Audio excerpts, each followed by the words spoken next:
किताबुल ईमान बाब नंबर 22 हदीस नंबर 31।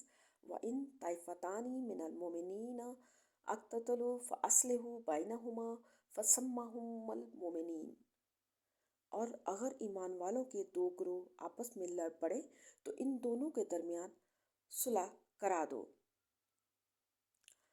इस मुकाम पर अल्लाह ताला ने जंगो किताल के बावजूद दोनों ग्रोहों के लिए लफ्ज़ मोमिन इस्तेमाल फरमाया है।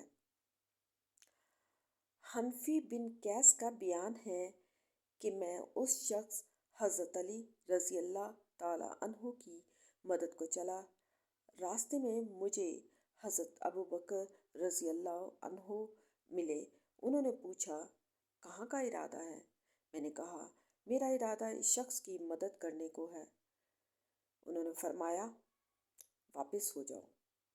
मैंने रसूलुल्लाह सल्लल्लाहु अलैहि वसल्लम को ये फरमाते हुए सुना है, जब मुसलमान अपनी अपनी तलवारें लेकर आपस में लड़ पड़े तो कातिल और मकतूल दोनों दोज़खी हैं।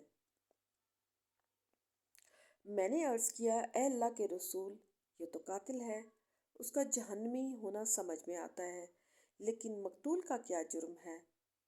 आप सल्लल्लाहु अलैहि वसल्लम ने फरमाया, उसकी ख्वाहिश भी दूसरे साथी को कत्ल करने की थी। सही अल बुखारी।